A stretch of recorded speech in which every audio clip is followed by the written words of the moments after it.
आपको बता दें कि दिल्ली में आज हिमाचल कांग्रेस की दो बैठकें होने जा रही हैं। केसी वेणुगोपाल के घर पहुंच गए सीएम सुक्खू। केसी वेणुगोपाल के निवास स्थान पर बैठक होगी। पहले कोऑर्डिनेशन कमेटी की बैठक हो रही है और फिर उसके बाद स्क्रीनिंग कमेटी की बैठक होगी। स्क्रीनिंग कमेटी की बैठक में उम्मीदवारों के नामों पर मंथन किया जाएगा। अहम अपडेट दे रहे आपको इस वक्त का दिल्ली से।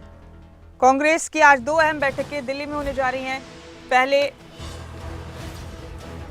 केसी वेणुगोपाल के घर पे एक बैठक होगी और हिमाचल कांग्रेस के हवाले से दोनों बैठकें काफी अहम है।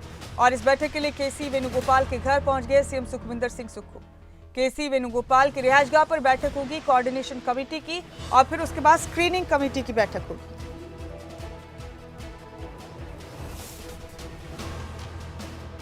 और इस बीच आपको बता दें कि कांग्रेस की कोऑर्डिनेशन कमेटी की बैठक जारी है केसी वेणुगोपाल के घर पर।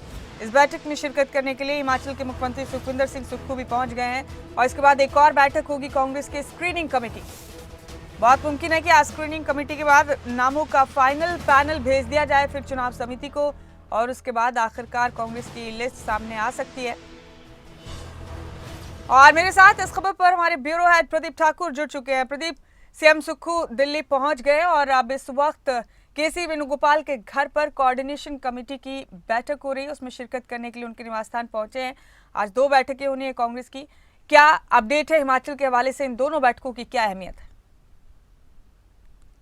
बिल्कुल देखिए, अभी कुछ दिन पहले ही चंडीगढ़ में समन्वय समिति की बैठक हुई थी और उसके बाद अब केसी वेणुगोपाल उनके घर पर ये बैठक हो रही है। तो जो यहाँ पर भी बैठक हुई है और उसके बाद जो केसी वेणुगोपाल के घर पर जो बैठक होनी है, उसमें यही चर्चा होनी है कि सरकार संगठन के बीच में तालमेल बना रहे और जो अपने मुद्दे चल रहे हैं नेताओं के भीतर, उन मुद्दों को आपस में बैठकर ही सुलझाया जाए, ना कि उसको लेकर आप पब्लिक में जाएं।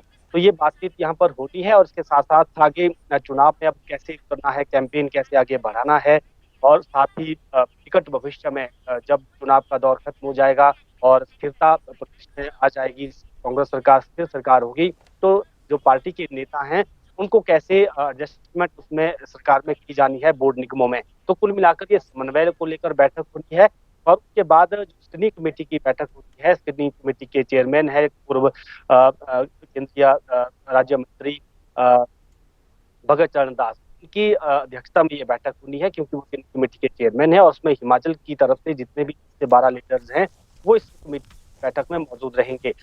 उसमें जो लोकसभा चुनाव के लिए पैनल तैयार किया गया है राज्य चुनाव समिति की तरफ से, तो वहां पर रखा जाएगा और उसके साथ साथ चुनाव के लिए जो कैंडिडेट्स पैनल हो सकते हैं उनका भी इसमें नाम चर्चा में आ सकते हैं। हालांकि अभी तक जो जानकारी है, एक तो जो अगर लोकसभा चुनाव को लेकर बात की जाए तो इसमें मंडी और हमीरपुर में लगभग नाम तय हैं। मंडी से प्रतिभा सिंह, हमीरपुर से सतपाल रायजादा। इसके साथ साथ उपचुनाव की बात करें तो कुटलैहड़ से विवेक शर्मा का नाम लगभग फाइनल जो है वो बताया जा रहा है और बाकी जगह भी चर्चा हो सकती है, कोई नए कैंडिडेट तलाशे जा सकते हैं या जो बीजेपी में असंतुष्ट है उसको पार्टी में लाना है, किसको गुण दोष के आधार पर पार्टी में लाना है, इसको लेकर भी चर्चा इसमें हो सकती है। उसके बाद ही एक फाइनल लिस्ट केंद्रीय चुनाव समिति को की जाएगी और अगर सारी चीजें ठीक रही तो एक लिस्ट आज जारी हो सकती है। अगर फिर भी इसमें लगता है कोई असमंजस की स्थिति होती है या कांग्रेस पार्टी के नेताओं को लगता है कि अभी भी थोड़ी गुंजाइश है कि हम चर्चा करें, एक दौर की और चर्चा करें, तो थोड़ा समय भी लिया जा सकता है। लेकिन इतना तय है कि एक सूची संभवतः आज जो है वो जहां पर कोई दिक्कत नहीं है उनकी सूची आज जारी हो सकती है। जी मुमताज। जी ठीक है आपने प्रदीप। अब लंबा इंतजार शायद आज शाम तक खत्म ही हो जाए प्रदीप, फिर क्योंकि कांग्रेस की ही लिस्ट का सभी को इंतजार है, खासतौर से हिमाचल प्रदेश में क्योंकि वहां उपचुनाव भी होने, ऐसे में सबकी नजर हिमाचल पे बनी हुई। बिल्कुल देखिए, क्योंकि हिमाचल में बीजेपी ने अपने कैंडिडेट दे दिए हैं 4 सीटों पर लोकसभा की और उसके साथ साथ 6 सीटों पर जो बागी कांग्रेस के थे उनको अपना कैंडिडेट बनाया है। अब कांग्रेस के उम्मीदवारों का इंतजार किया जा रहा है और बीजेपी के उम्मीदवार फील्ड में उतर चुके हैं, जनसंपर्क अभियान को रफ्तार दे रहे हैं।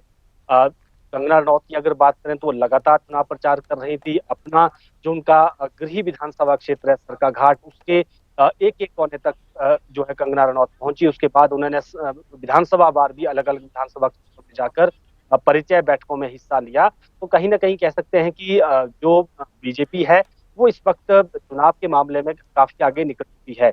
लेकिन अब कांग्रेस का इंतजार है कि कांग्रेस कब अपने कैंडिडेट देती है और उसके बाद चुनाव को धार कैसे दी जाती है, ये देखने वाली बात होगी। लेकिन टक्कर क्योंकि बहुत हम कह सकते हैं कि कड़ी टक्कर होने वाली है। कई सीटों पर मुकाबला कड़ा होने वाला है और उसके साथ-साथ 6 सीटों पर ज़्यादा फोकस रहेगा दोनों दलों का, क्योंकि आगे का राजनीतिक भविष्य इन चुनावों पर टिका हुआ है। तो ये सारी चीज़ें हैं और उसमें देखना ये होगा कि अब दोनों दल क्या-क्या रणनीति बनाकर आगे की लड़ाई लड़ेंगे। बहुत शुक्रिया प्रदीप आपका इस जानकारी के लिए, बहुत बहुत शुक्रिया।